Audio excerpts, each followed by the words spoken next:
जय हिंद एस्पिरेंट, स्वागत है आपका एजू फॉर इंडिया के प्लेटफॉर्म पर। और जो आपने अभी तक कई सारी इंग्लिश की क्लासेस अटेंड कर ली होंगी, और इसमें क्या है एक स्पेसिफिक आपका जो इलाहाबाद हाई कोर्ट का पेपर है उसका जो मिक्स रूप क्या क्या हो सकता है, तो वो हम यहाँ पर आपके लिए लेकर के आए हैं। इसमें क्या है, कुछ इंपॉर्टेंट क्वेश्चन है और उनके साथ में क्या है कि प्रीवियस ईयर क्वेश्चन भी इसमें शामिल है आपके ग्रुप सी, डी और स्टेनोग्राफर की परीक्षा के लिए। तो चलिए देखते हैं इसका सबसे पहला प्रश्न क्या होगा। सबसे पहले दिया हुआ है कि complete the sentence by selecting क्या ए, एंड, द और इफ। क्या है ये इफ, यहाँ पर और के बाद में देखो एक दिया हुआ है हाइफन, और यहाँ पर जो हाइफन दिया हुआ है ये आप देख पा रहे हो, यानी कि ये भी आपसे पूछा जा सकता है। डैश होता है इसमें, हाइफन भी कहते हैं। तो इस तरीके से क्वेश्चन है। और if article is not required mark D as a answer. ठीक है, ये अलग से दिया होगा डी, अगर नहीं जरूरत है तो हाइफन लगा देना है। अब ये क्वेश्चन आपसे जो एग्जाम में पूछा जा चुका है, एग्जाम आपका था इलाहाबाद हाईकोर्ट का ग्रुप सी का एग्जाम, जो हुआ था 2019 में। तो ये क्वेश्चन आपका प्रीवियस का हो जाता है। सेंटेंस दिया है आई लाइक लिसनिंग टू, फिर दिया है ब्लैंक स्पेस, फिर क्या आएगा म्यूजिक। तो यहाँ पर पूछा जा रहा है क्या होगा, ए होगा, द होगा या फिर एन होगा। तो यहाँ पर जो हो क्या होगा कि कोई भी यहाँ पर आर्टिकल यूज नहीं होगा, अतः हम यहाँ पर विकल्प डी का चयन करेंगे, यानी कि यहाँ पर क्या दिया हुआ है हाइफन। तो इस वाले यहाँ पर जो दिया हुआ है मार्क को क्या कहते हैं हम, हाइफन। ऐसा इसलिए कहते हैं क्योंकि जब हम क्या करेंगे कि जीरंड होगा, ठीक है, तो जीरंड यूज करते हैं किस तरीके से, एज ए नाउन। तो यहाँ पर जो लिसनिंग देख पा रहे होगे ना, तो ये एज ए नाउन यहाँ पर यूज हो जब होगा, तो क्या होगा कि प्रीपोजिशन के क्या कर देंगे, उसको ऑब्जेक्ट के रूप में हो जाता है प्रीपोजिशन। तो उस कंडीशन में क्या करेंगे, ऑब्जेक्ट से पहले आर्टिकल का प्रयोग नहीं करते। ठीक है, तो आर्टिकल यहाँ पर नहीं लगेगा, सिर्फ हाइफन लगेगा, हमें इसलिए याद रखना है। आगे प्रश्न दिया गया है, इसमें एक सेंटेंस है, मतलब यहाँ पर दिया हुआ हमसे कह रहा है कि गिव वन वर्ड सब्स्टिट्यूशन। तो वन वर्ड आपके लिए क्या होगा, यहाँ पर सेंटेंस क्या है कि आ कॉजनरी एडवाइस, कॉजनरी एडवाइस यानी कि या कब आपको जो पूर्व सूचना दी जाती है उसके परिप्रेक्ष्य में।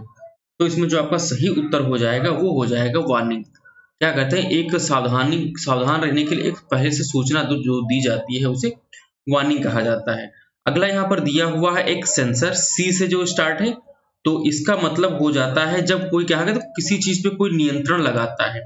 ठीक है, तो इसको क्या कह सकते हैं, नियंत्रक कर्ता टाइप का जो हो जाता है, किसी चीज पे जब सेंसर लगा देते हैं।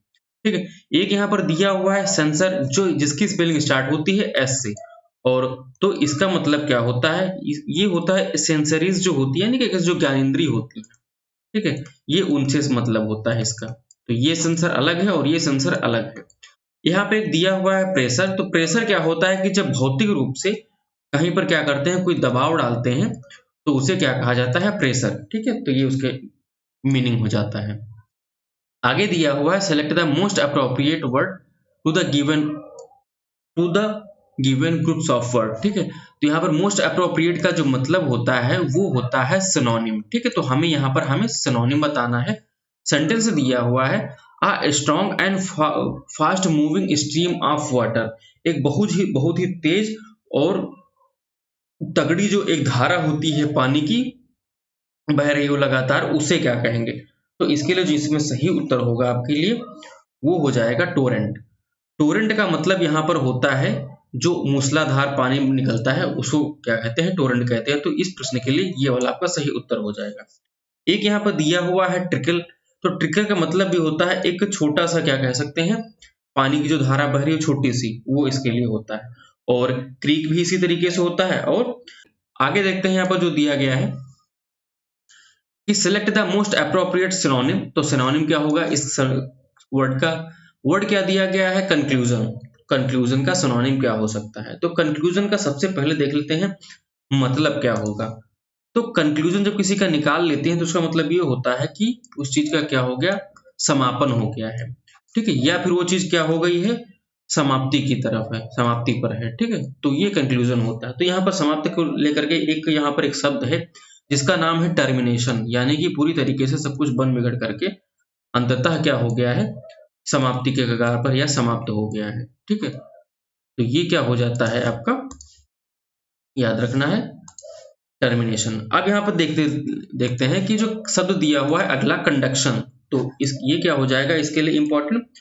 तो कंडक्शन का मतलब होता है जो ताप का जो चलना होता है, ताप चालन, ठीक है, तो इसे कंडक्शन कहते हैं, या फिर इसे एक और कह सकते हैं संवहन, ठीक है, इसे आपको याद ध्यान रखना है। अगला दिया हुआ है कन्विक्शन, तो कन्विक्शन का मतलब क्या होगा इसे देख लेते हैं। कन्विक्शन में क्या होता है कि जब न्यायालय होता है ना, तो न्यायालय के द्वारा जब क्या कर दिया जाता है, दोष सिद्धि कर दी जाती है किसी की, ठीक है, तो इसे क्या कहते हैं कन्विक्शन। यहाँ पे ध्यान रखना है कि जो दोष सिद्धि हो जाती है, ठीक है, किसी को दोषी ठहरा दिया जाता है, तो ये कन्विक्शन होता है। अगला यहाँ पर जो दिया गया है सब बहुत ही अच्छा है, ये है कंसोलेशन। कंसोलेशन का मतलब होता है किसी को कंसोल करना। कंसोल मतलब क्या होता है किसी को तसल्ली देना, ठीक है, तसल्ली देते हैं, या फिर कह सकते हैं सांत्वना देना, ठीक है, कोई परेशान है कहीं उसको तसल्ली थोड़ी देर के लिए सांत्वना दे दो, तो ये हो सकता है कंसोलेशन, उसको कंसोल करना, ठीक है, समझा बुझा करके उसको शांत करना। आगे देखते हैं यहाँ पर एक जो दिया गया है सेंटेंस, यानी कि select the most appropriate synonym of the given word.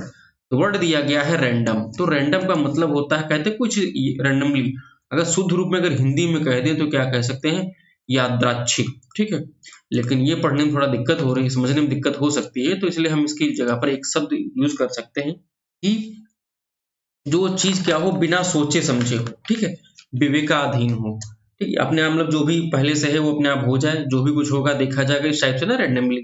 तो जब पासा फेंकते तो वहां पे क्या आता है, ये डाइस जो होता है 6 2 8 क्या है, ये सब रैंडमली होता है, ठीक है, तो ये यादृच्छिक इसी को कहते हैं। अब इसका हमें क्या बताना है सिनोनिम, तो सिनोनिम इसका जो हो जाएगा वो होगा आर्बिट्रेटरी, आर्बिट्ररी, तो ये भी क्या हो जाता है इसका सिनोनिम, इसका सेम मीनिंग होता है। अगला दिया हुआ है यहाँ पर डेफिनेट, तो डेफिनेट का मतलब होता है कि कोई चीज यहाँ पर क्या है वो निश्चित है, तो इसका मतलब यहाँ पर डेफिनेट हो जाता है। अगला यहाँ पर दिया गया है रीजनेबल, तो रीजनेबल का मतलब हो जाता है कोई चीज क्या हो तार्किक हो, यानी कि कह सकते हैं कोई बेवकूफी भरी बात ना हो, यानी कि वो उचित हो, यानी कि रीजनेबल हो। प्लान्ड मतलब क्या होते हैं जो चीज क्या हो पहले से योजनाबद्ध हो, तो उसे क्या कहते हैं प्लान्ड तरीके से, ठीक है, कि बिना सोचे समझे ना करके योजनाबद्ध तरीके से कर रहे हैं। अगला यहाँ पर जो प्रश्न दिया गया है ये आपका इलाहाबाद ग्रुप डी में क्वेश्चन पूछा गया था 2014 में। ये क्या आया था आपका एक एरर का क्वेश्चन था। यहाँ पर दिया गया है कि all this boys are from my school, और फिर दिया है नो एरर, तो इसमें किसमें एरर है हमें वो बतानी है, अगर नहीं होगा तो हम विकल्प डी का चयन कर लेंगे, बस हमें यही समझना है। यहाँ पर दिया गया है all this boys are from my school, तो ये तो ठीक है, लेकिन बॉयज यहाँ पर क्या दिया गया है, बॉयज दिया गया है यहाँ पर प्लूरल फॉर्म में, ठीक है, बॉयज कैसे है प्लूरल है, और आर जो यहाँ पे हेल्पिंग वर्ब भी लगी हुई वो भी कैसी है प्लूरल है, ठीक है, तो यहाँ पर जो दिस है और दिस क्या होता है ये हमेशा सिंगुलर के लिए यूज होता है, तो ये यहाँ पर क्या हो जाता है, तो सर ए वाला आपका एरर हो जाएगा, गलत हो जाएगा। तो यहाँ पर दिस लिखा हुआ है, तो दिस की जगह पर हम क्या कर सकते हैं, या तो यहाँ पर लिख देते हैं हम दीज बॉयज, या तो फिर लिख देते हैं यहाँ पर दोज बॉयज, या तो कह सकते ये लड़के, या फिर कह देते वो लड़के, ठीक है, तो ये क्या हो जाता प्लूरल, ठीक है, तो ये प्लूरल यहाँ पर यूज हो सकता था, यही यहाँ पर मिस्टेक थी। आगे देखते हैं जो आपका प्रश्न हो जाएगा, बहुत जगह होता है अगर आपने अच्छे से वर्ड मीनिंग समझ ली है, उसका अर्थ समझ लिया है, तो आपको ज्यादा ग्रामर के झंझट में ना पड़ के सीधे सीधे क्वेश्चन को सही कर सकते हो। आगे दिया हुआ है डायरेक्शन, क्या दी गई है, choose the word that is closest in the meaning to be the given word, तो यहाँ पे जो क्लोज मीनिंग का मतलब हो जाता है कि कौन सा यहाँ पर सिनोनिम है, ठीक है। शब्द दिया गया है आपका एनॉक्सियस, ठीक है, तो यहाँ पर जो एनॉक्सियस दिया गया है, तो एनॉक्सियस का मतलब क्या हो जाता है कि जो कोई व्यक्ति क्या हो बहुत पूरी तरीके से चिंतित हो, ठीक है, परेशान हो, तो ये क्या हो जाता है एनॉक्सियस। तो इसका मतलब क्या हो जाता है सिनोनिम, वो हो जाएगा कंसर्न, मतलब वो भी पूरी तरीके से क्या कर रहा है बंदा दिमाग लगा रहा है, किसी बात को लेकर के चिंतित है, कंसर्न है, ठीक है, तो ये इसका सिनोनिम हो जाता है, यानी कि पर्यायवाची। अब यहाँ पर देख पा रहे होगे काम, तो काम का मतलब यहाँ पर हो जाता है शांत, CALM होता है, एल साइलेंट हो जाता है, ठीक है।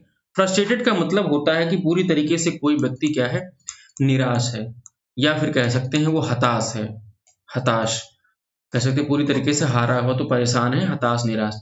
केयर फ्री का मतलब क्या होता है, यानी कि जो एकदम का हो, लापरवाह हो, ठीक है, जिसको किसी चीज से कोई मतलब नहीं, तो केयर फ्री किसको कह सकते हैं, ये आपके लिए इंपॉर्टेंट हो जाता है। आगे दिया गया है जो प्रश्न है यहाँ पर, डायरेक्शन क्या दी गई है कि choose the word which is exact opposite of the given word. तो अपोजिट यहाँ पर क्या हो जाएगा आपका, जो एंटोनिम बनते हैं, ठीक है, ये आपका एंटोनिम है यानी कि विलोम। शब्द दिया गया है यहाँ पर ट्रांसपेरेंट। ट्रांसपेरेंट का मतलब क्या हो जाता है कि जो कोई चीज क्या हो, पारदर्शी हो, ठीक है, इस पार से उस पार आसानी से देख सके, तो पारदर्शी जो वस्तु होती है उसे क्या कहते हैं, ट्रांसपेरेंट। अब इसका हमें जस्ट उल्टा बताना है।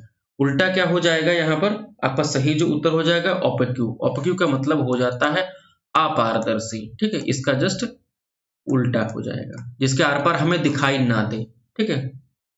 अब अगला शब्द यहाँ पर दिया गया है पेल्यूसिड। तो इसका मतलब क्या हो जाएगा, इसका भी मतलब हो जाता है जो चीज क्या हो, पारदर्शक हो, ठीक है, जिसके आर पार देखा जा सके। और ल्यूसेंट का मतलब होता है कि जो चीज चमकदार हो, ठीक है, प्रकाश युक्त हो, वो क्या हो जाता है आपका, लूसेंट हो जाता है।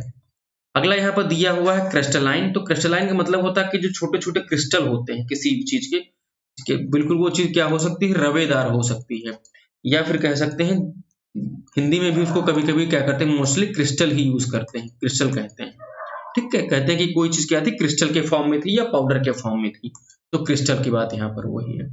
अगला दिया हुआ कि select the most appropriate antonym of the given word. Word दिया गया है आपका सफिशिएंट। तो सबसे पहले अगर हम सफिशिएंट जान लेते हैं, फिर इसका देखते हैं आपका एंटोनिम क्या होगा इसका। तो सफिशिएंट का मतलब होता है कि जब कोई चीज क्या हो, पर्याप्त हो, कि जितनी हमें जरूरत है उतनी चीज है, तो वो क्या है, सफिशिएंट है। तो यहां पर क्या हो जाएगा, एक शब्द दिया गया है इनएडिक्वेट। इनएडिक्वेट का मतलब क्या हो जाता है कि कोई चीज अपर्याप्त, यानी कि जितनी हमें जरूरत है उससे कम जब चीज है तो वो क्या हो जाता है, इनएडिक्वेट हो जाता है। एनफ का मतलब हो जाता है पर्याप्त, ये यानी कि जितनी चीज हमें चाहिए उतनी है एनफ। तो सफिशिएंट, एनफ, इसके क्या हो जाता है, सिनोनिम। अगला यहाँ पर दिया गया है प्रिसाइज। तो प्रिसाइज का मतलब यहाँ पर हो क्या होगा, उसको लिख सकते हैं कि जब कोई चीज कहते हैं ना प्रिसाइज करके मिल गई, तो यानी कि वो क्या है, स्पष्ट है, या फिर क्या है, स्पष्ट व सही है, ठीक है, क्लियर है और वो सही है। अगला शब्द यहाँ पर दिया गया, आप देख पा रहे होंगे, इंटेंस। इंटेंस का मतलब क्या हो जाता है कि कोई मतलब व्यक्ति हो सकता है, कोई सिचुएशन हो सकती है, वो क्या हो सकती है, बहुत अधिक क्या होगी, या तो उग्र हो सकती है, ठीक है, और या फिर क्या कहेंगे, उस गंभीर हो सकती है। इंटेंस का मतलब कभी कभी कह देते हैं इंटेंसिटी, किसी चीज को लेकर के क्या है, उसकी तीव्रता क्या है, ठीक है। तो कई तरीके से इसका फ्रीक्वेंसी के हिसाब से मीनिंग निकल सकता है, उसे आपको ध्यान में रखना है। आगे देखते हैं, एक यहाँ पर दिया गया है कि select the incorrectly spelled word. हमने करेक्टली, इनकरेक्टली, सिनोनिम, एंटोनिम आपको स्पेशल क्लास ले करके करवा दिया। अगर आपने नहीं किया तो उसे जाकर के अटेंड कर सकते हैं और उनको कई बार रिवाइज कर लीजिए, उम्मीद है आपको उससे काफी ज्यादा हेल्प मिलेगी। शब्द यहाँ पर जो दिया गया है, तो हमें ये बताना है कि इनकरेक्ट कौन सा है, यानी कि गलत कौन सा है इनमें। तो यहाँ पर जो आपका सही शब्द हो जाएंगे, तो बाकी के तो सारे 3 सही हैं, और एक जो गलत है वो ये है एक्स्ट्रा वैगेंट।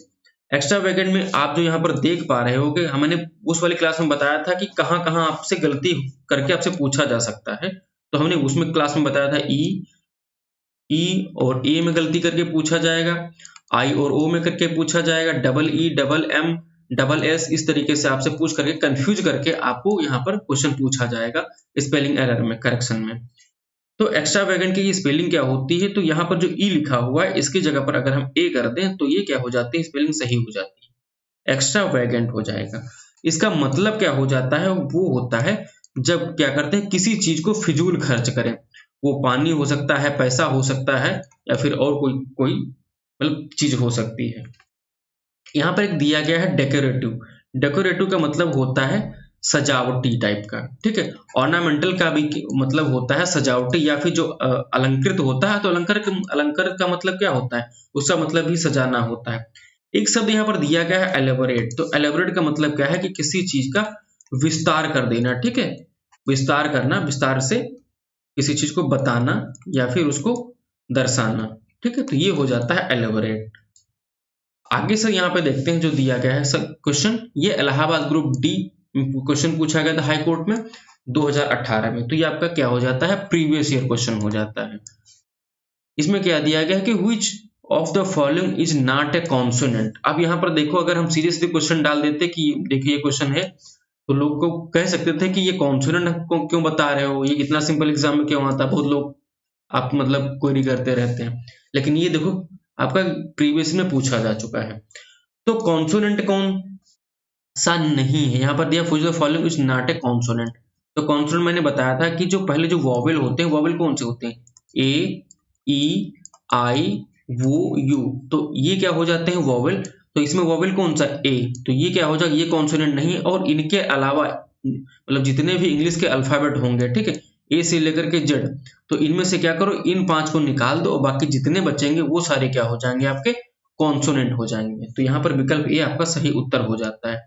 इसी तरीके से क्या करता है, लैंग्वेज से आपसे मैथ में कोई भी क्वेश्चन पूछे गए तो भी हम साथ साथ आपको यहाँ पर प्रैक्टिस करवा रहे हैं, उन्हें भी आप कर लीजिएगा।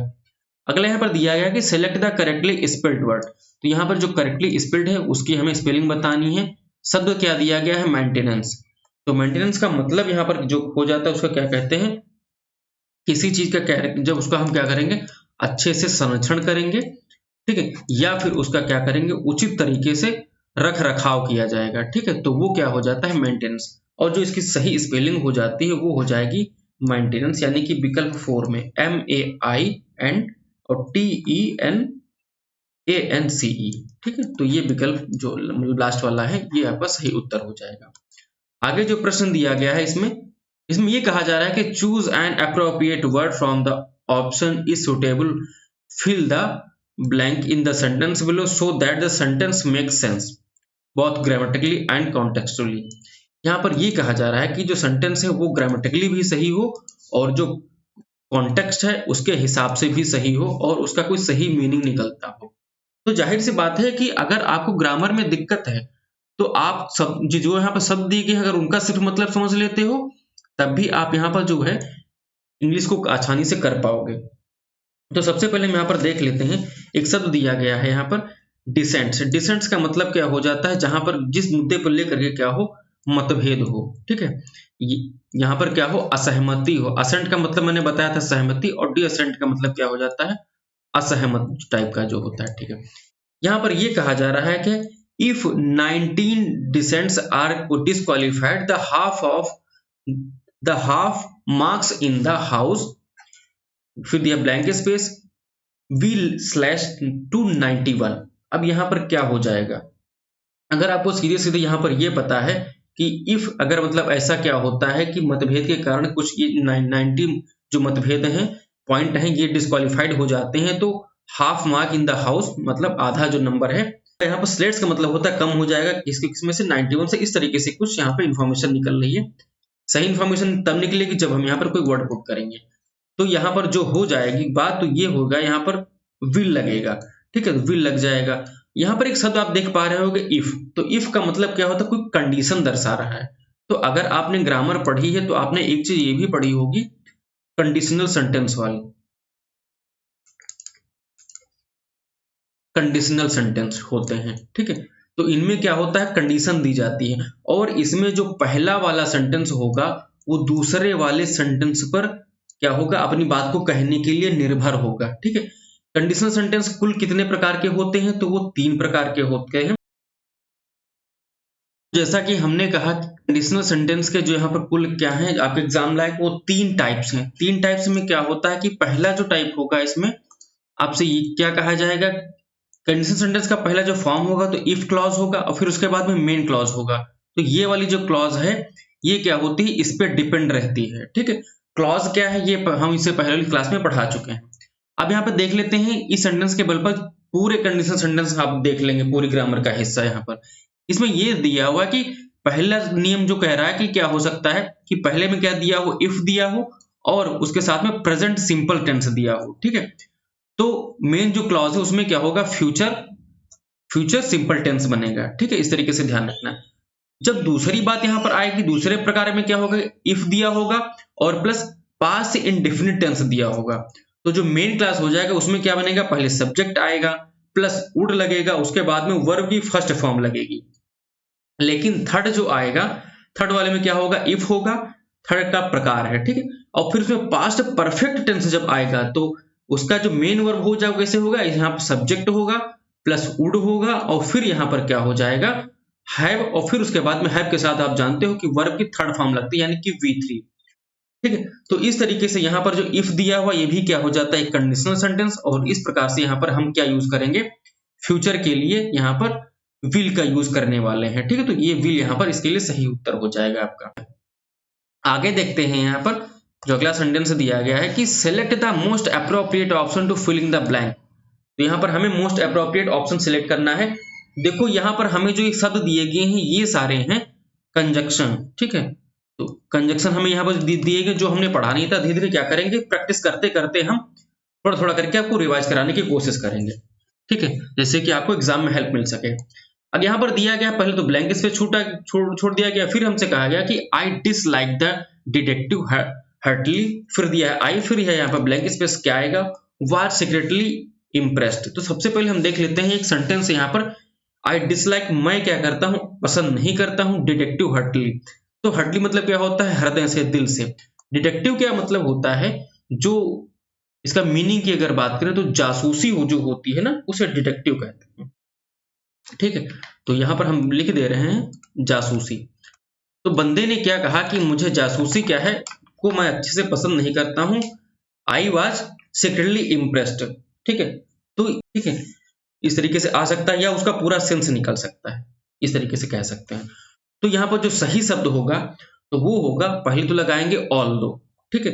तो ऑल्दो हो जाएगा, यानी कि although I dislike the detective heartily, फिर आएगा आई नेवरदलेस वाज सीक्रेटली इम्प्रेस्ड। तो ये वाला आपका सही उत्तर हो जाएगा, ठीक है। तो यहाँ पर सीधे मीनिंग देख लेते हैं। तो ऑल्दो का मतलब क्या हो जाता है, हिंदी में जो आप लिखोगे उसका मतलब होगा यद्यपि, और इसके बाद में क्या करते हैं, नेवरदलेस का अगर मतलब कहें तो यहाँ पर क्या हो सकता है, ये भी क्या है, एक कंजक्शन है, और इसका मतलब क्या हो सकता है, फिर भी आई वाज सीक्रेटली इम्प्रेस्ड, ठीक है। इस तरीके से यहाँ पर कुछ निकल करके सेंटेंस आपका उत्तर आएगा। तो ये कंजक्शन अगर आपने कंप्लीट किया तभी इस तरीके से क्वेश्चन आप आसानी से कर सकते हो। अगला दिया गया है इसमें डायरेक्शन क्या दिए गए हैं कि fill in the blanks with the most appropriate word in the following sentence. तो हमें यहाँ पर फिल करने के लिए कहा जा रहा है। सेंटेंस दिया हुआ है कि the gallery has over 1000 paintings, फिर लिखा हुआ है दीज, फिर है blank space, during the last 100 years. तो सबसे पहले यहाँ पर ये देखने वाले हैं कि यहाँ पर जो है दीज लिखा हुआ है, तो दीज के बाद में कोई यहाँ पर प्लूरल ही आएगा, ठीक है। और इसके साथ साथ में क्या दिया गया है कि the gallery has over 1000 paintings, और यहाँ पर दिया है द लास्ट 100 ईयर्स, यानी कि पिछले ड्यूरिंग द लास्ट 100, यानी कि पिछले 100 सालों से ऐसा कुछ किया जा रहा है। तो जैसा कि आप यहाँ पर देख पा रहे होगे, जो सेंटेंस यहाँ पर निकल के आ रहा है वो क्या है, present perfect passive voice type का निकल के आ रहा है। प्रेजेंट है, परफेक्ट है, और वो कैसा है, पैसिव वॉइस टाइप का है, ठीक है। तो प्रेजेंट परफेक्ट है तो आप जानते हो जब पैसिव लगेगा तो बीन हो जाएगा, ठीक है, BEEM। तो ये किस में है, इसमें नहीं, ये कैंसिल आउट हो जाएगा। हैव कलेक्टेड है, ये भी नहीं हो जाएगा क्योंकि ड्यूरिंग लास्ट 100 ईयर्स, अभी मतलब पिछले 100 से चल ही रहा है, तो जब चल रहा होता है। और दीज के लिए यहाँ पर क्या करेंगे, हम हैव यूज करेंगे। तो ये इस तरीके से ऑप्शन एलिमिनेट करके क्या कर सकते हैं, आप क्वेश्चन कर सकते हैं हैव बीन कलेक्टेड। तो ये अगर आपने टेंस कंप्लीट कर रखे हैं तो ये क्वेश्चन आसानी से आप कर पाओगे। फिर आगे देखते हैं यहाँ पर कि चूज द करेक्ट प्रोनाउन हमें बताना है टू कंप्लीट द सेंटेंस। ये क्वेश्चन आपका इलाहाबाद का जो हाई कोर्ट का एग्जाम हुआ वो था स्टेनोग्राफर का, तो उसकी परीक्षा में क्वेश्चन पूछा गया था। क्वेश्चन क्या दिया गया है कि Baljeet stood and watch the children carefully as, फिर वो क्या है, क्रॉस द रोड। तो ये सारे प्रोनाउन दिए गए हैं, तो प्रोनाउन कौन कौन से यहाँ पर होंगे, ही होगा, देम होगा, दे होगा, अस होगा। तो देखो यहाँ पर जो दिया गया है, जो Baljeet stood and watch the children, तो बलजीत खड़ा हुआ था और बच्चों को केयरफुली मतलब सावधानी से देख रहा था कि वो क्रॉस द रोड, वो रोड क्रॉस कर रहे थे। तो जब चिल्ड्रन है तो वो क्या है, वो प्लूरल है, यानी कि वो बहुवचन है, ठीक है। तो प्लूरल के लिए हम ही तो यूज नहीं करेंगे, वो सिंगुलर हो जाएगा, तो विकल्प आपका कट जाएगा। अस का मतलब हमको होता है, ठीक है, वी अस, तो ये भी कट जाएगा। अब देम मतलब क्या हो जाता है, उनको, ठीक है, तो इसको हम यूज नहीं कर सकते। दे का मतलब होता है वे, और ये चिल्ड्रन के लिए यूज होगा, ये प्लूरल फॉर्म में भी है, तो विकल्प बी, विकल्प मतलब आपका दे वाला जो है यानी कि डी सी कह सकते हैं, वो मिसप्रिंट की वजह से हो गया है। सीधे आप ये ध्यान रखो कि THEY दे, तो इसका यूज करेंगे। आगे देखें यहाँ पर जो दिया गया है कि select the most appropriate option to fill in the blanks. जो आपका सेंटेंस दिया है कि after the interview when I looked back I was unannoyed, ठीक है, अननॉयड फिर क्या हुआ, blank space for not answering a question. अगर सीधे यहाँ इसका मतलब निकाल लें तो आपको पता चल जाएगा। अगर नहीं पता, अगर ग्रामर में जानना है ये क्या है, तो ये सारे क्या दिए गए हैं, रिफ्लेक्सिव प्रोनाउन दिए गए हैं, ठीक है, रिफ्लेक्सिव, ठीक है, जो क्या करते हैं, रिफ्लेक्ट करते हैं। रिफ्लेक्ट क्या करते हैं, खुद को रिफ्लेक्ट करते हैं या किसी और को कहते हैं, खुद का इस टाइप से सेंस निकल करके आता है।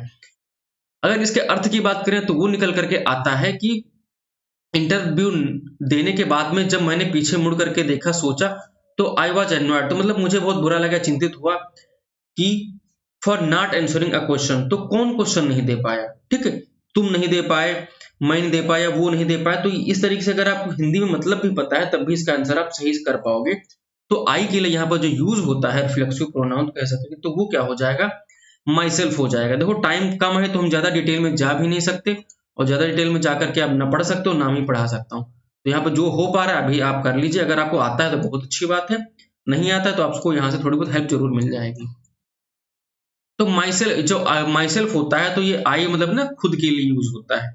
और जब यहाँ पर कह देते हैं कि हिम, ये अगर यहाँ पर लिखा हुआ है कि योर सेल्फ, तो योर सेल्फ का मतलब होता है, अगर हम कह दें कि यहाँ पे खुद का, सेल्फ का मतलब खुद होगा, लेकिन योर का मतलब तुम खुद, ठीक है, इस तरीके से अर्थ यहाँ पर निकल करके आएगा।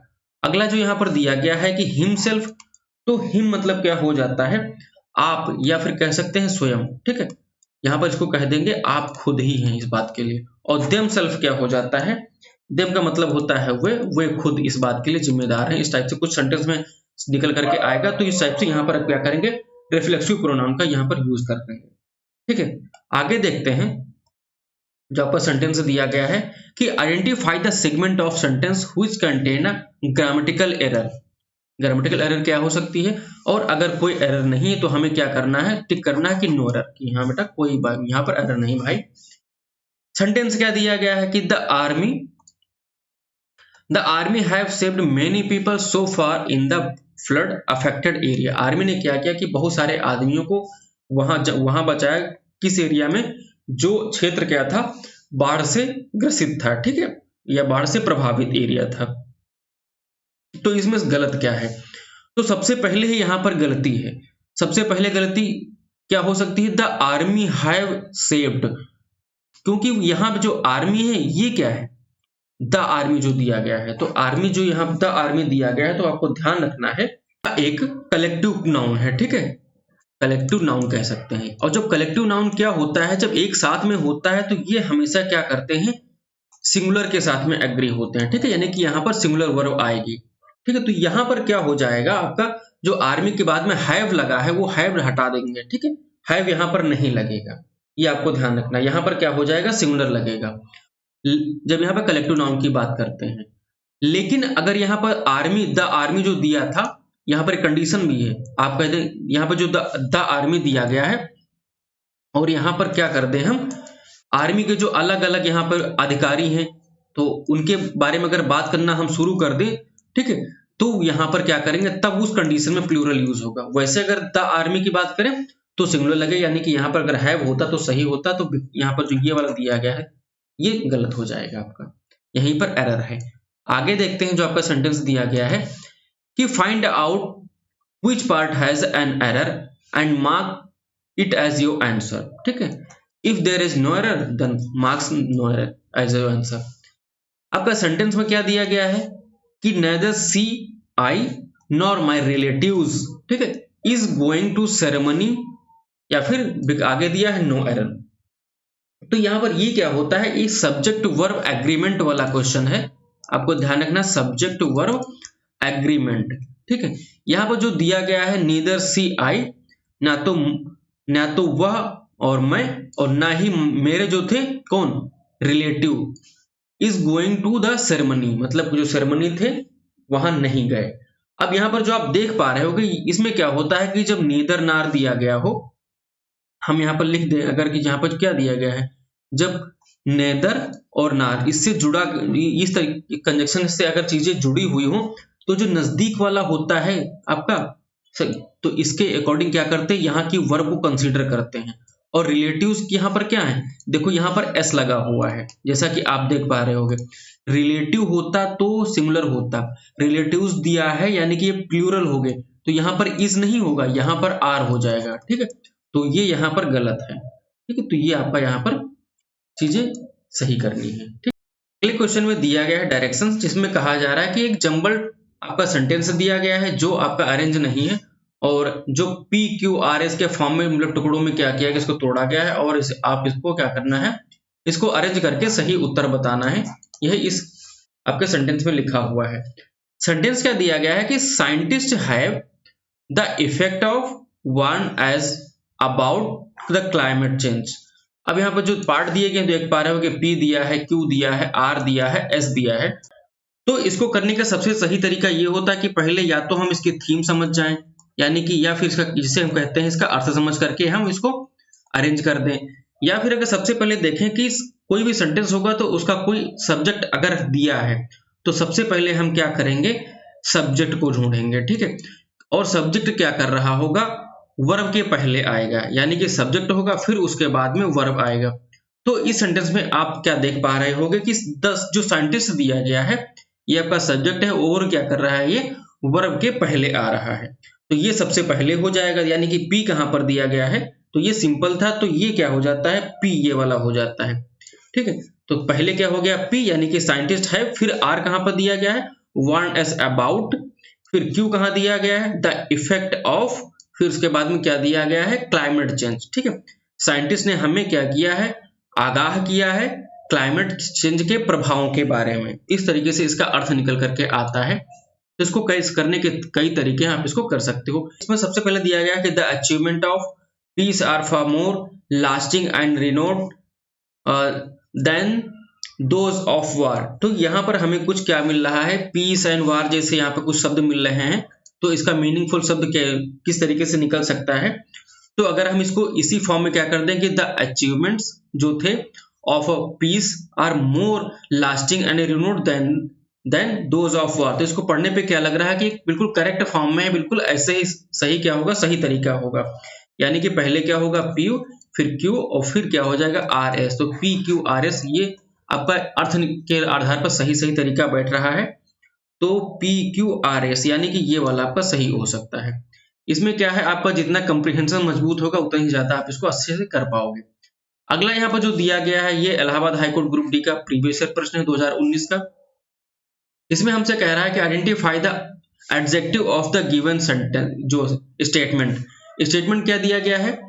तो सबसे पहले देख लेते हैं एक जो यहाँ शब्द दिया गया एडजेक्टिव। तो एडजेक्टिव का मतलब आप जानते हो, जिसको क्या हम हिंदी में क्या कहते हैं, आपका जो विशेषण होता है। और विशेषण क्या करता है, हमें हमेशा विशेषता बताता है। तो India is an ancient country. तो इंडिया कैसी कंट्री है, विशेषता क्या है, एंशिएंट यानी कि बहुत ही प्राचीन देश है। ठीक है, तो एंशिएंट क्या हो जाएगा, यहाँ पर आपका एडजेक्टिव हो जाएगा, यानी कि विशेषण हो जाएगा। तो यानी कि आपका यहाँ पर जो क्या होगा, एंशिएंट। विकल्प सी जो है इस प्रश्न के लिए आपका सही उत्तर होगा। तो उम्मीद है आपको कुछ चीजें यहाँ पर समझ में आए होंगी, आपको हेल्प मिलेगी, और मिलते हैं आपको एक अगले सेशन में। तब तक के लिए जय हिंद।